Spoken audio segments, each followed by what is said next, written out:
সুইডেনে একজন দিনমজুরের খুব ইচ্ছে ছিল সে টাইটানিকে চড়বে। এই উদ্দেশ্যে সে ওভারটাইম করত। টাইটানিক যাত্রা শুরু হওয়ার মাত্র 1 মাস বাকি। পরিবারের সকলেই তাদের ভ্রমণ নিয়ে খুব উৎসাহিত ছিল। হঠাৎ করে ছেলেকে কুকুর কামড় দেওয়ার ফলে জলাতঙ্ক রোগে আক্রান্ত হলো।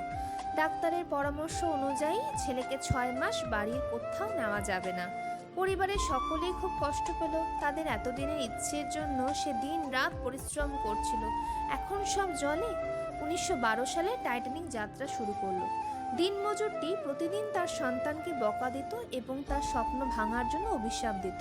12 দিনের মাথায় টাইটানিক ডুবি হয়। এরপর দিনমজুর তার সন্তানের কাছে ক্ষমা চায়। প্রশান্ত মহাসাগরে একটি জাহাজ ডুবে যায়। জাহাজের সকল যাত্রী মারা যায় কেবলমাত্র একজন ছাড়া। মানুষটা অনেক কষ্টে একটি দ্বীপে আশ্রয় নেয় এবং সেখানে থাকতে শুরু করে ঘর বানিয়ে, এবং ফল খেয়ে বেঁচেছিল অনেক দিন। হঠাৎ একদিন তার ঘরে আগুন লেগে যায় এবং সে কান্নায় ভেঙে পড়ে। সৃষ্টিকর্তাকে সে অপবাদ দিতে শুরু করে যে আমার সবকিছু কেড়ে নিলে, এখন আগুনও লাগিয়ে দিলে। পরের দিন একটি জাহাজ তার হইহুল্লোড়ের শব্দ এবং আগুন দেখে তাকে উদ্ধার করতে আসে। সে সৃষ্টিকর্তার নিকট প্রার্থনা করে। একটি গ্রামে সকল মানুষ মাল্টিন্যাশনাল কোম্পানিতে চাকরি করত। তখনকার রীতি অনুযায়ী সম্মানী ব্যক্তি মানে মাল্টিন্যাশনাল কোম্পানিতে চাকরি করতে হবে। লোকটা গ্রাম থেকে শহরে গেল চাকরি পাওয়ার আশায়।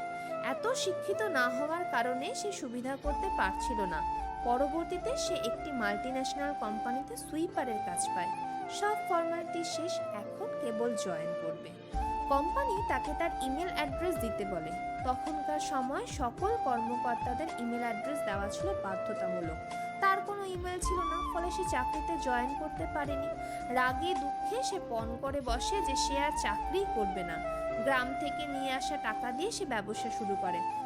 ব্যবসায় প্রচুর পরিশ্রমের ফলে তার ভালো টাকা ইনকাম করছিল। একদিন তার এক শিল্পপতি পরিশ্রম দেখে তাকে সাবানের কারখানা দিতে বলে।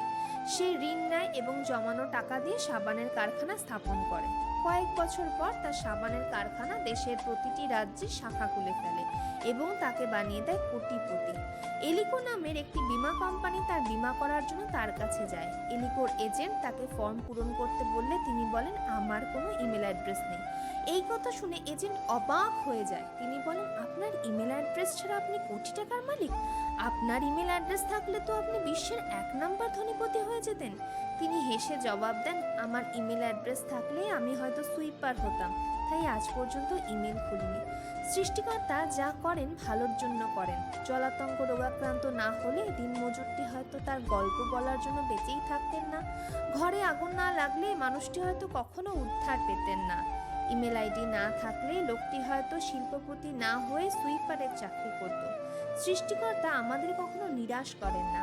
আজকে ভালো কিছু পাইনি, ভবিষ্যৎ হয়তো আমাদের জন্য অপেক্ষা করছে। চেষ্টা করে যেতে হবে, যতক্ষণ ভালো কিছু না হয় অপেক্ষা করে যেতে হবে। সৃষ্টিকর্তার নিকট বিনয়ী হতে হবে। চেষ্টা করে যেতে হবে, সাফল্য আসবেই।